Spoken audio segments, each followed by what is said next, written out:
하나님 말씀 사도행전 10장입니다.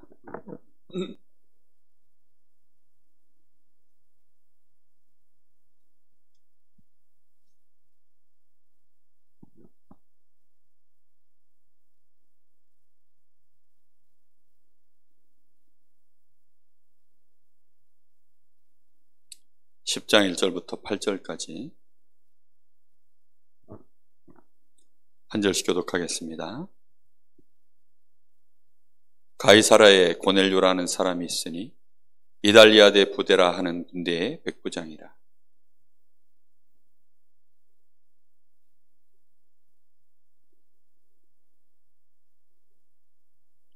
하루는 제9시쯤 되어 환상 중에 밝히봄에 하나님의 사자가 들어와 이르되 고넬료야 하니,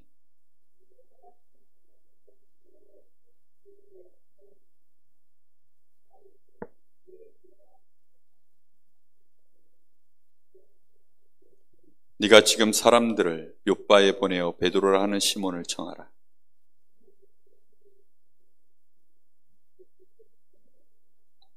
마침 말하던 천사가 떠내매 고넬료가 집안 하인들과 부하 가운데 경건한 사람 하나를 불러 이 일을 다 이루고 욥바로 보내니라. 아멘.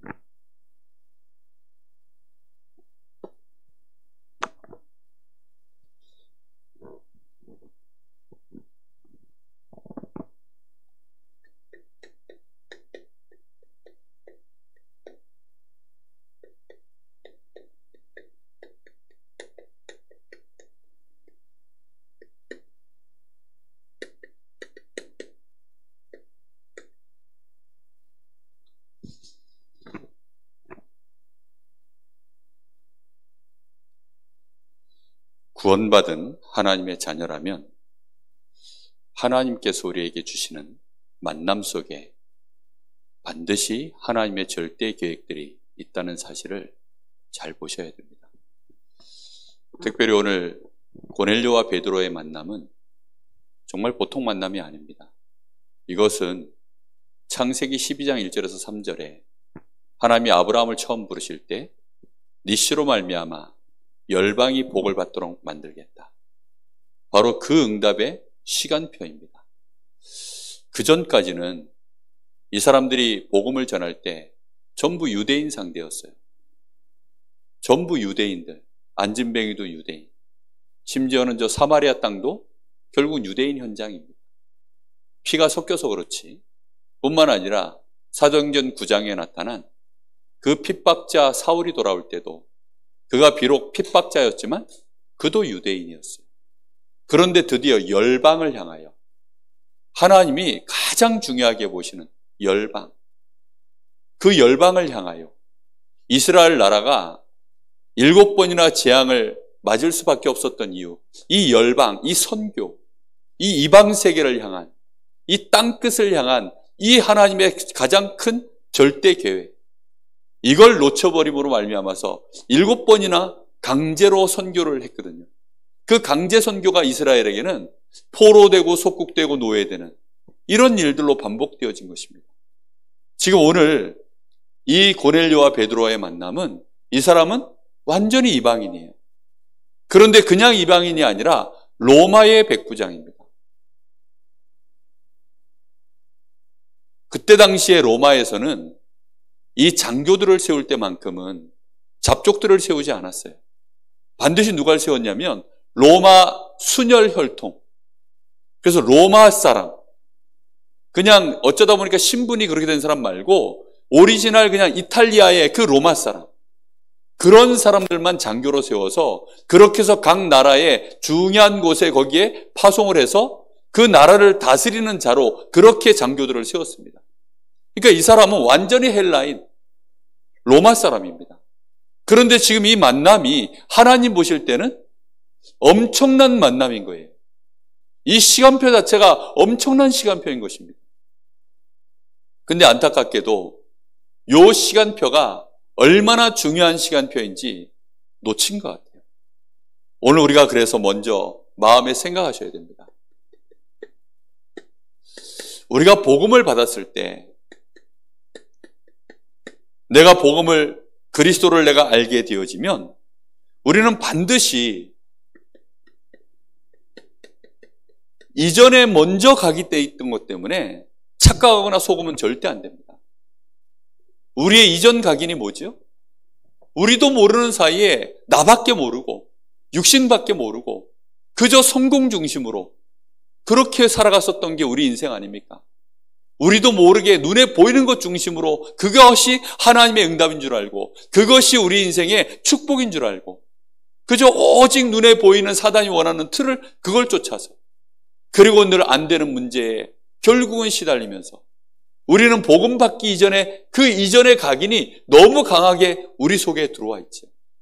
그런데 하나님이 우리를 말미암아 우리에게 그리스도로 인하여서 완벽한 구원의 축복을 우리에게 주신 것입니다. 우리를 부르실 때 하나님의 자녀가 되는 이 놀라운 축복을 이미 주신 거예요. 이 축복을 진짜 알게 되어지면 그때부터 하나님이 왜 나를 하나님의 자녀로 부르셨는가? 나 같은 인생을 왜 멸망당하지 않고 멸망당해도 어쩔 수 없는 인생인데 나를 왜 하나님이 구원을 주셨는가?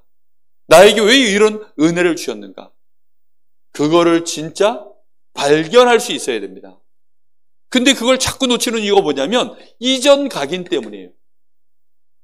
베드로는 또 마가다락방 교회는 예수님께서 지금 어디까지 가라고 부르셨죠? 예루살렘, 온 유대, 사마리아, 어디요? 땅끝까지. 모든 족속에게로 가라. 모든 민족에게로 가라. 그게 처음부터 예수님이 제자들에게 계속 주시는 말씀입니다. 근데 그 말씀을 듣고도 이 사람들 마음속에 이게요 잘 각인이 안 된 거예요. 이게요 뿌리가 내려지질 못한 거예요. 여러분 혹시 얼마만큼 이 지역 복음화 여러분 마음에 품고 계십니까? 이 강릉 여러분 얼마만큼 마음에 품고 계십니까? 내 주변에 있는 사람들, 만나는 사람들에 대한 우리는 마음에 얼마만큼 하나님이 나를 먼저 부르신 이유가 뭔지에 대하여 그 만남 속에서 찾고 계십니까? 이게 나와야 돼요. 내가 지금 다니고 있는 직장, 내가 하고 있는 이 업, 내가 다니고 있는 학교, 내가 속해 있는 이 지역, 거기에 대한 이유, 내가 정말로 하나님이 나를 부르신 분명한 이유, 나는 완전한 구원을 받았는데 이제는 내가 이 복음을 누리고 전하라는 것이 내가 증인되라는 것이 그것도 누구에게요?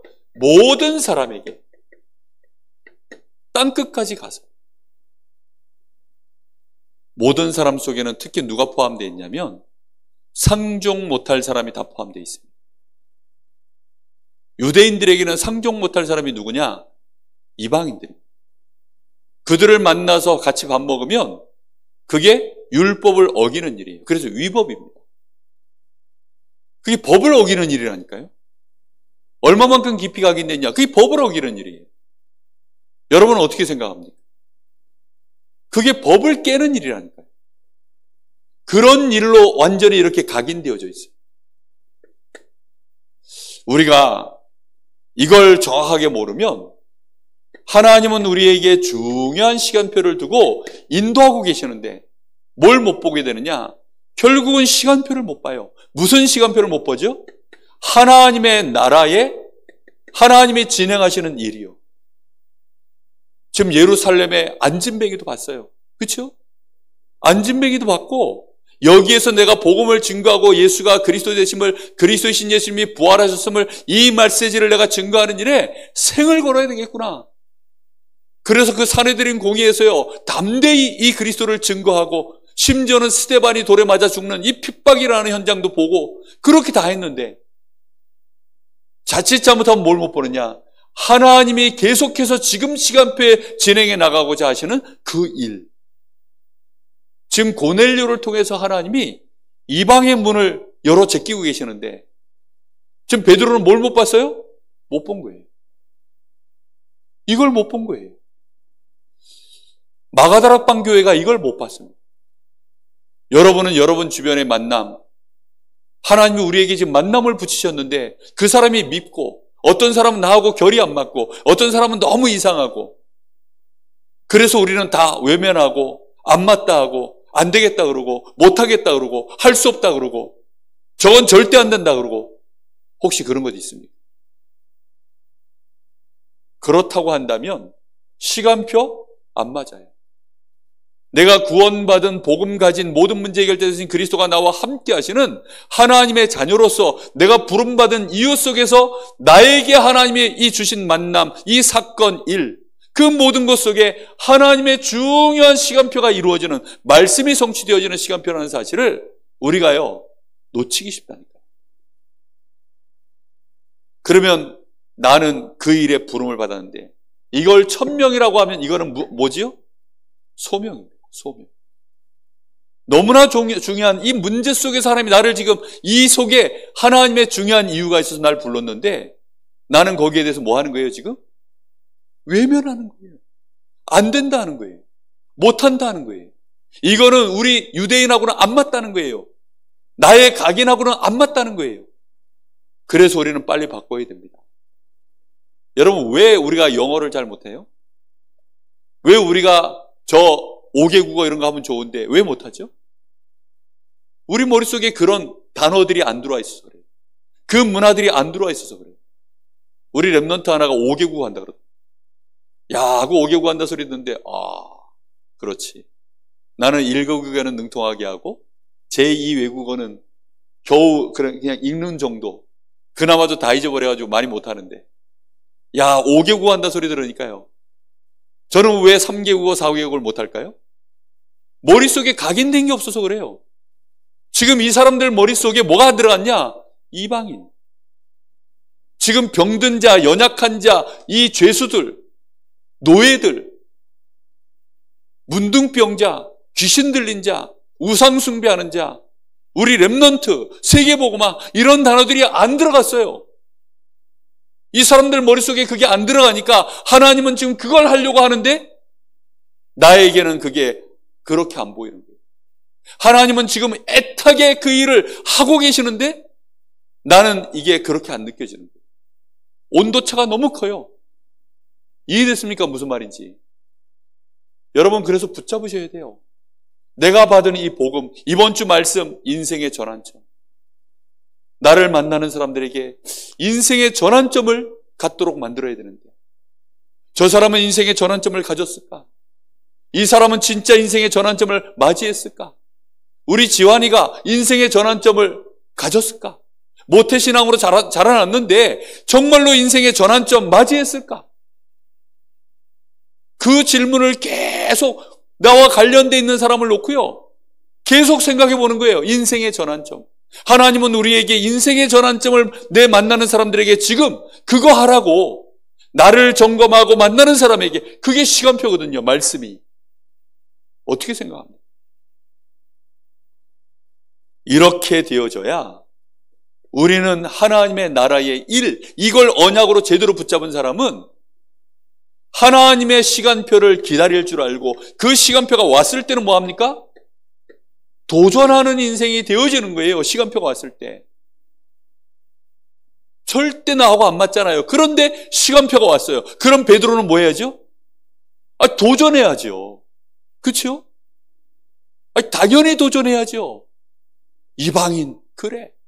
예루살렘의 이 마가다락방 교회가 이방인에 대하여 나와 같은 반응일 텐데 내가 얘네들 도와줘야 되겠구나. 함께 얘네들과 함께 드디어 저 이방 선교를 향하여서 나가야 되겠구나. 그런 팀을 꾸려야 되겠구나. 베드로가 만약에 그렇게 했다면 얼마나 좋았을까요? 그렇죠? 안타깝게도 그렇게 못했어요. 우리는 그렇게 놓치고 있는 것들이 얼마나 많을까 혹시 여러분 생각해 봤습니까? 얼마나 많이 놓치고 있을까요? 저는 새벽에 아침이면 새벽 예배 때 최고 제 마음속에 1순위로 꽂으면서 기도하는 사람들이 있어요. 그게 우리 교회 7 장로님입니다. 그 장로님들 하나님 나한테 우리 교회에 귀중한 지금 교회 장로로 중직자로 불렀잖아요. 그러니 마음에 담고 계속 기도하면서 기다리고 있는 거예요. 시간표가 오면 이제 뭐 하는 거죠? 도전할 시간표가 오겠죠. 이거는 도전해서 싸우겠다 이런 말이 아니잖아요, 지금. 우리가 알아야 됩니다. 근데 사람들은 뭐 하느냐? 내 생각대로 그냥 막 도전도 해보다가 안 되면 말고 좌절하고. 하나님의 시간표라는 개념을, 하나님의 나라의 일은요, 정확하게 하나님이 시간표를 따라 하나하나 하나님이 일을 해나가셔요. 그런데 언약에 대하여 복음 안에서 우리가 깊이 있는 은혜와 실제 내가 이 부르심에 대한 여기에 각인 갱신을 안 하면 절대로 안 보입니다. 절대로. 이렇게 되어져야 사실은 이 속에서 우리는 참된 증인으로 어느 날 우리가 쓰임받는 시간표에 서게 되는 거예요. 증인이라는 것은요, 말 그대로 하나님 나라를 위하여 쓰임받는 일꾼입니다. 하나님이 나를 통하여서 성령으로 역사하시는 일에 그 성령의 역사를 따라 하나님의 절대 계획이 이 성취되어지는 일에 우리가 뭐 하기 시작하느냐? 진짜 이 사람은요, 기도하는 사람으로 서게 되어 있습니다.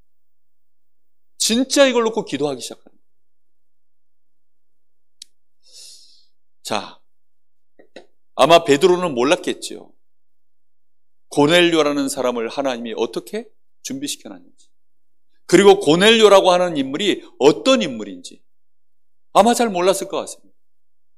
고넬료는 사실 베드로하고 비교해보면 이 고넬료의 이력 자체가 베드로하고는 비교가 안 되는 사람이에요. 육신적인 이력은 베드로하고는 비교가 안 되는 사람이라니까요. 베드로는 어쩌다 보니까 갈릴리 어부 출신으로 그렇게 해서요, 저 예루살렘 교회, 마가다락방 교회에 담임 목회자가 되어졌어요. 그런데 이 고넬료라고 하는 사람은요, 굉장한 엘리트입니다. 심지어 이 사람은 어떤 사람이냐? 굉장한 엘리트인데요. 한번 보죠. 일단 로마에서 파송됐어요. 로마에서 파송되어진 백부장입니다. 이탈리아대의 백부장. 헤롯 황제도 함부로 할 수 없는 사람이에요. 헤롯 임금도 함부로 할 수 없는 인물. 이스라엘 나라의 그 어떤 정치인들도 함부로 할 수 없는 인물.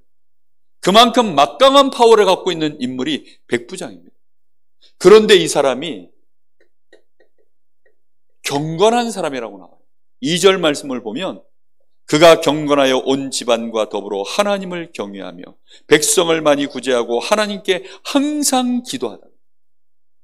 혼자 그런 것이 아니라 진심으로 온 집안 사람들과 함께 하나님을 경외하는 사람, 하나님을 알고 하나님을 두려워하고 하나님 앞에 진짜 그 중심이 있는 사람. 이 사람이 심지어는 어떤 사람이냐?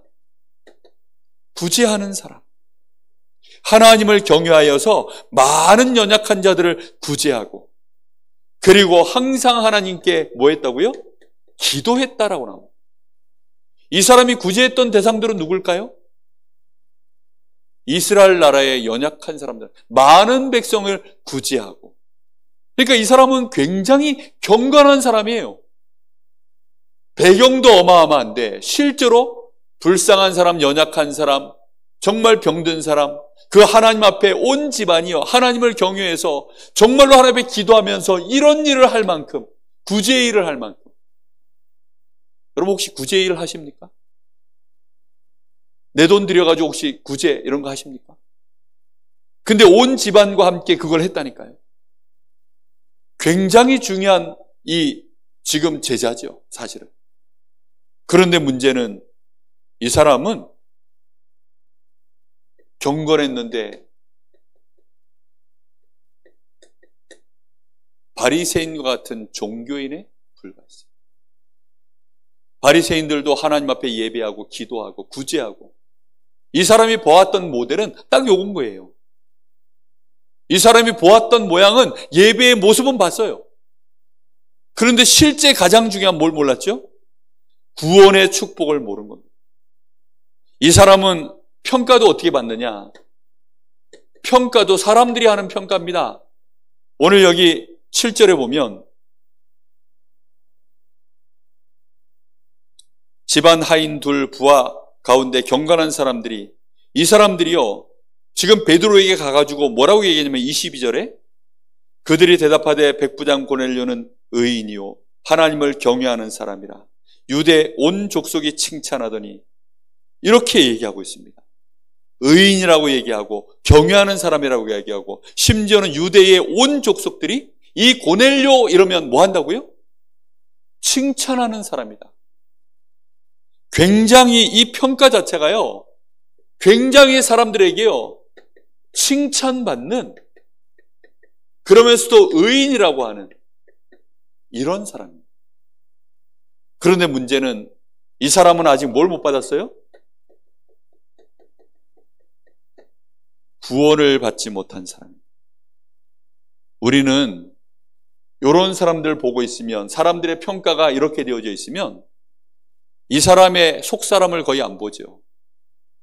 교회 잘 다니고 있는 우리 주변의 신자들, 그럼 많이 있습니다. 그런데 그 사람들이 인생의 전환점을 맞이했는가? 지금 고넬료라고 하는 사람이 인생의 전환점을 그리스도 앞에서 맞이하지 못한 거예요. 그래서 하나님이 이 고넬료에게 지금 누굴 보내는 거예요? 베드로를 보내기로 하신 거예요. 그리고 이 사람에게 천사를 보내서 환상을 기도 속에서 이 베드로를 초청할 수밖에 없도록 그렇게 하나님이 응답하고 계시는 모습이 나오고 있습니다. 반드시 기억하셔야 돼요. 그래서 이런 사람들, 이렇게 엄청난, 우리가 하고 비교도 할 수 없을 만큼 굉장한 엘리트인데 이 사람에게 누가 필요해요? 전도자가 필요합니다. 현장에는 누가 필요하느냐? 전도자예요. 너무나 악랄한 사람인데 그 사람에게는 경찰이 필요한 게 아니라 누가 필요하다고요? 전도자가 필요합니다. 대단히 훌륭한 사람인데 그 사람에게는 칭찬할 사람들이 필요한 게 아니라 누가 필요하다고요? 전도자가 필요하다. 학교의 교수님, 대단한 박사학위를 갖고 지식을 갖고 있지만 그 사람에게 누가 필요합니까? 전도자가 필요한 거예요. 어떤 전도자입니까? 정말로 그리스도만 정확하게 말할 수 있는 전도자. 이 사람이 필요한 거죠.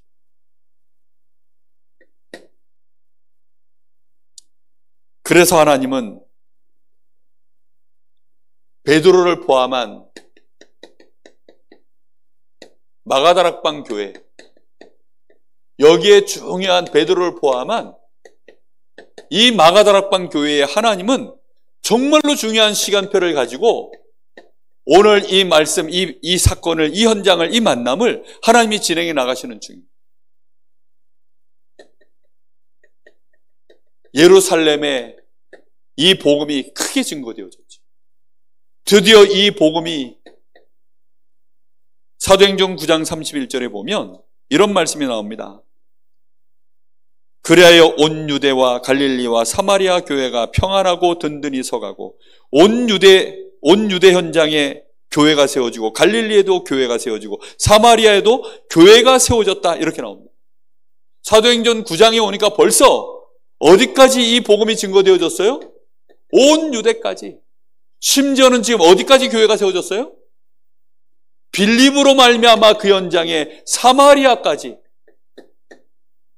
이미 교회가 세워질 만큼 이 복음이요 힘있게 확산되어져 간 거예요. 그럼 드디어 이제 어디가 왔을까요? 드디어 무슨 시간표가 왔어요? 드디어 무슨 시간표가 왔습니까? 예루살렘과 온 유대와 사마리아와 뭐가 왔어요?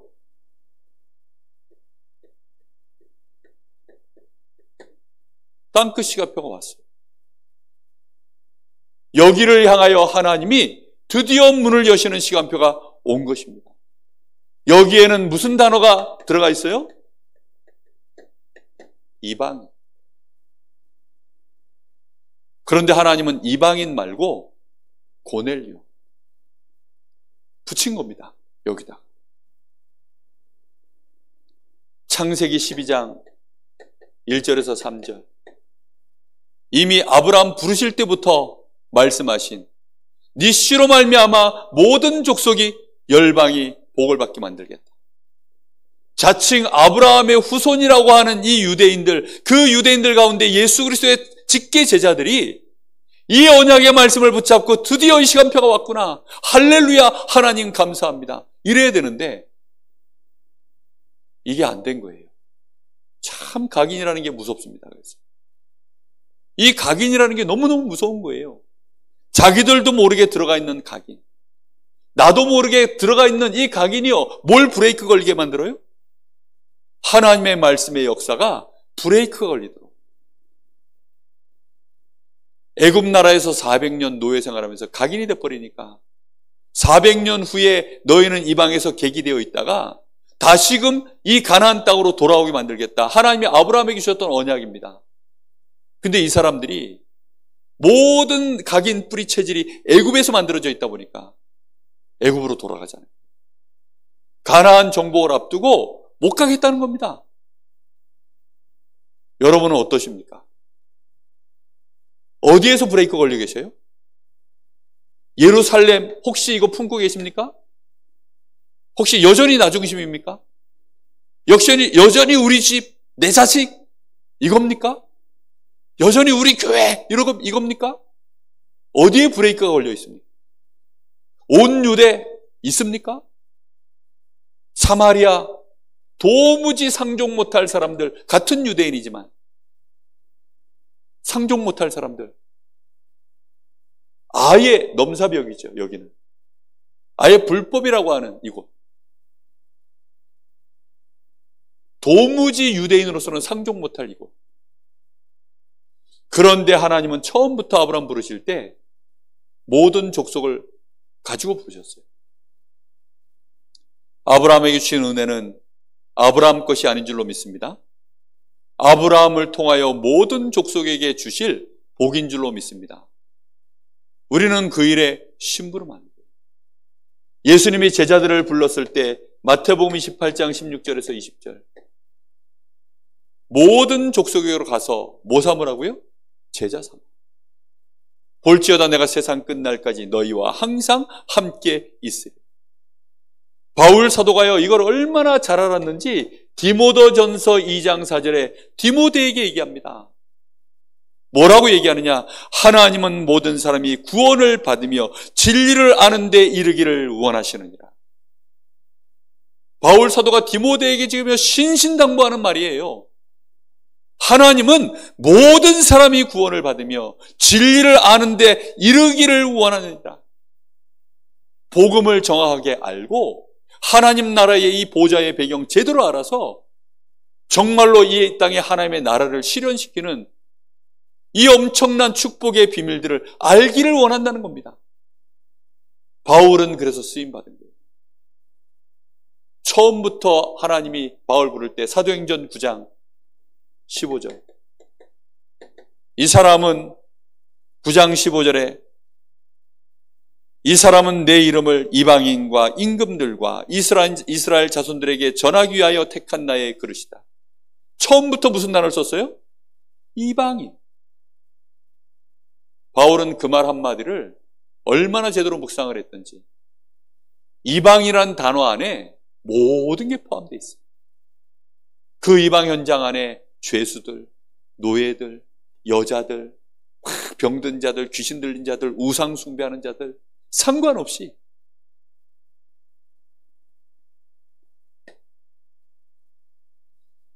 우리 교회에 하나님이 혹시 너무 이상한 사람 보냈어요. 너무 막 말도 안 하는 사람이 왔어요. 어떻게 해야 될까요? 예수 안 믿는 사람인데 딱 보니까 도무지 예수 안 믿는데 코로나 확진자가 왔어요. 주일날. 어떻게 하셔야 될까요? PCR 검사 맞고 음성 뜨거든 오세요. 그래야 될까요? 어떻게 해야 될까요? 너무 예가 극단적입니까? 이거보다 덜 극단적이에요, 지금. 우리는요, 다 이렇게 알게 모르게요. 이런 식으로 구체적으로 얘기하면 마음에 브레이크가 걸린다니까요, 지금. 어떻게 생각하십니까? 우리는 일상에, 이전 각인들이요, 우리 일상에 너무 자연스럽게 각인뿌리 체질로 이게요, 젖어 있어가지고, 거기서 조금만 엇나가면요, 이해가 안 돼요.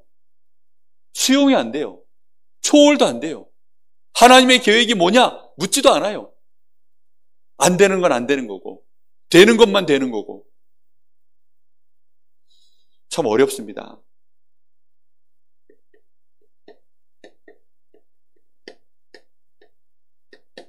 베드로의 한계, 더 정확하게 말하면 베드로의 그릇. 이것은 누구의 그릇이냐? 누구의 한계입니까? 곧 우리의 한계입니다.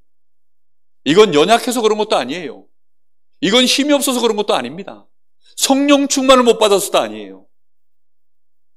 뭐 때문입니까? 각인 때문이에요. 각인. 이 각인을 거기에 대하여 다시 하나님 앞에서 재해석하고 갱신해야 되는데, 아니 이 머릿속에 들어가 있는 이 각인을 어떻게 이건 못 뽑아내요. 그렇죠? 못 뽑아냅니다. 절대로 못 뽑아내요. 뽑아낼 수 없기 때문에 이걸 대신할 수 있는 다른 걸 집어넣어야 되는 거예요. 그리고 그걸 그 순간마다 내가 붙잡아내야 되는 거예요. 그걸 보고 갱신이라고 합니다. 근데 그걸 안 하는 거예요. 그거를. 말씀을 듣고 나서도요, 머릿속에 인생의 전환점, 이번 한 주간에 그게 안 들어가 있다면, 저는 한 번씩 포럼 들어보면요, 한 주간 동안 말씀을 거의 놓치고 살아가시는 거예요. 대표기도 하시는 분들 들어보면 말씀이 없어요. 말씀이 그 가슴 속에요 들어가 있지를 않아요. 같은 질문은 또 하고 같은 문제 속에 늘 또 빠지고. 왜 그럽니까? 갱신이 안 되는 거예요. 하나님은 말씀으로 계속 답을 주고 계시는데 우리 머릿속에는요 그 단어가 떠오르질 않고 우리의 이전 각인의 방법들이 떠올라가지고 분노할 건 분노하고 안 된다는 건 안 된다 하고 뒤에서 내가 모략을 했어야 되는 건 모략을 써야 되고 전부 그런 식으로만 또 넘어가요. 그게 우리의 그릇이고 우리의 한계입니다. 이걸 깨는 것이 갱신이에요. 정말로 중요합니다. 베드로는 누가 뭐라 그래도 유대인이잖아요. 이게 나쁜 건가요? 아니죠. 왜 유대인은 나쁩니까? 얼마나 훌륭한 사람, 얼마나 하나님 옆에 준비하신 하나님이 쓰신 축복받은 민족 아닙니까? 그런데 문제는 이 사람들 머릿속에 먼저 부름을 받았기 때문에 엄청난 축복에 대한 자부심이 있는 건 맞는데 그걸 뭘로 바꿔버렸냐? 선민사상으로 바꾼 거예요. 아니, 선민사상 좋지요. 문제는 우리만 하나님의 백성이다. 하나님은 우리의 전유물이라는 거예요. 그렇게 악한 생각이 어디 있을까요? 아니, 창세기를 알고 있는 이 사람들이 어찌 그럴까요? 네? 전부 아담의 뿌리요, 노아의 뿌리요. 그치요? 그렇게 태어난 사람들 아닙니까? 근데 어찌하여서 그런 생각을 할까요? 이게 무서운 것입니다. 이게 각인되어 있는 거예요. 순간순간마다 선택하고 판단할 때 이게 뿌리 내려져 있고 이걸로 체질되어져 가지고 그릇이 만들어져 버렸어요. 그래서는 이방인 이러면 이방인에 대해서는 무슨 생각을 하느냐? 12절에서 14절 보겠습니다. 10장 12절에서 14절.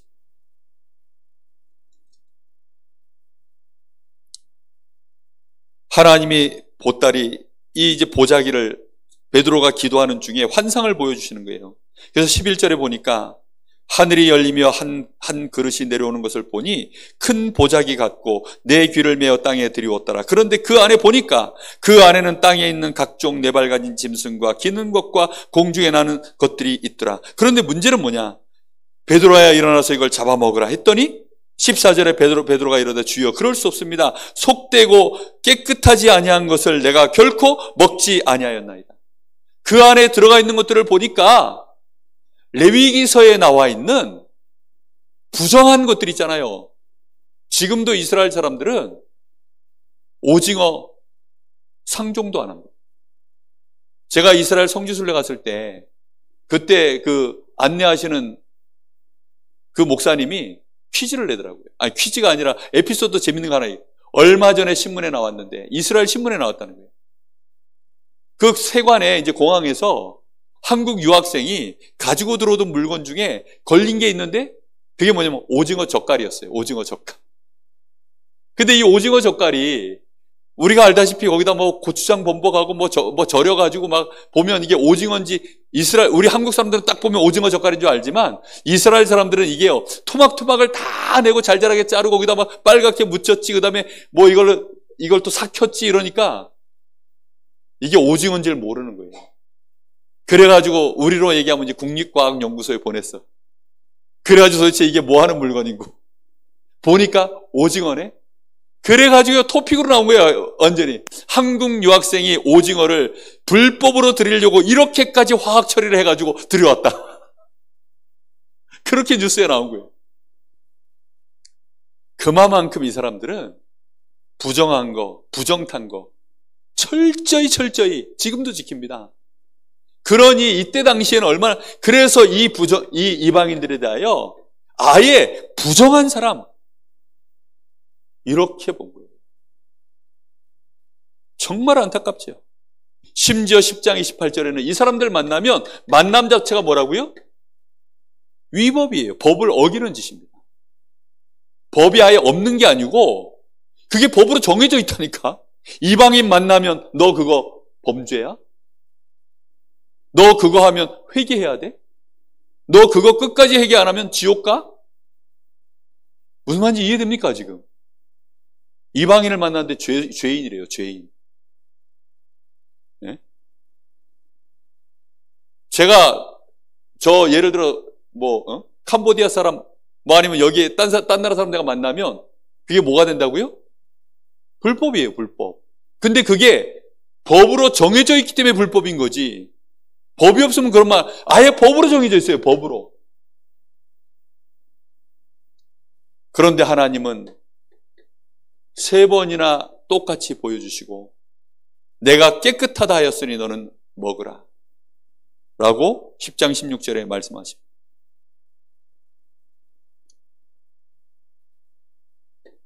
그럼에도 불구하고 베드로는 어떤 사람이었냐? 정확한 복음을 가지고 있는, 단순히 말하는 사람이 아니라 정확한 복음을 체험하고 알고 있는 증인이었어요. 참 이게 너무나 다행스러운데 슬픈 사실이죠.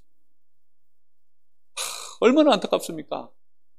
이 복음, 어마어마한 복음을 갖고요, 스톱이 돼버렸어요. 엄청나게 훈련받은 인물 아닙니까? 그렇죠? 엄청나게 지금 우리 주님이 직접 훈련시키고 엄청나게 연단받고 그런 인물 아닙니까? 복음도 정확하게 가지고 있고 심지어 3천 제자를 세웠던 산헤드린 공의의 그 서슬이 시퍼런 그 현장에서 다른 이로서는 구원 얻을 수 없나니 천하 인간의 구원 얻을 다른 힘을 우리에게 주신 적이 없느니라. 이 정확한 복음을 그렇게 증거했던 베드로가 36절에서 43절에 보면 베드로가 전한 복음이 나옵니다. 일단 34절에 이런 얘기를 하죠. 베드로가 입을 열어 말하되 내가 참으로 하나님은 사람의 외모를 보지 아니하시고 각 나라 중 하나님을 경외하며 의를 행하는 사람은 다 받으시는 줄 깨달았도다. 근데 이 깨달음이 뭘 못 넘어서요? 각인을 못 넘어서요. 깨달았다고 해서 그래서요, 깨달은 게 아니라니까요. 각인을 넘어서고 뿌리가 내려져서 갱신이 되질 않으면 이게 얼마나 안타까운 사실인지. 잠깐 쓰임 받다가 그래서 우리 다락방 안에도 사라져버린 사역자들 너무 많아요. 이게 정말 안타깝습니다. 그러면서 이렇게 말하죠. 36절에 이제 복음을 선포하는데 만유의 주 되신 예수 그리스도로 말미암아 화평의 복음을 전하사 이스라엘 자손에게 보내신 말씀 곧 요한이 세례를 반포한 후에 갈릴리에서 시작하여 온 유대에 두루 전파된 그것을 너희도 알거니와 하나님이 나사렛 예수에게 성령과 능력을 기름 붓듯 하셨으며 그가 두루 다니시며 선한 일을 행하시고 마귀에게 눌린 모든 사람을 고치셨으니 이는 하나님이 함께 하셨음이라. 우리는 유대의 땅과 예루살렘에서 그가 행하신 모든 일의 증인이라. 그를 그들이 나무에 달아 죽였으나 하나님이 사흘 만에 다시 살리사 나타내시되 모든 백성에게 하신 것이 아니요 오직 미리 택하신 증인 곧 죽은 자 가운데서 부활하신 후 그를 모시고 음식을 먹은 우리에게 하신 것이라. 우리에게 명하사 백성에게 전도하되 하나님이 살아있는 자와 죽은 자의 재판장으로 정하신 자가 곧 이 사람인 것을 증언하게 하셨고 그에 대하여 모든 선지자도 증언하되 그를 믿는 사람들이 다 그의 이름을 힘입어 어떻게 된다고요? 죄 사함을 받는다 하였느니라. 마귀에게 눌린 자를 해방시키고 이 예수의 이름을 힘입어 죄 사함을 받도록 하나님이 하셨느니라. 그 말씀이 선포되어지는데 베드로가 이 말을 할 때 44절에 성령이 말씀을 듣는 모든 사람에게 내려오시니 구원의 큰 역사가 이때 임해버린 거예요.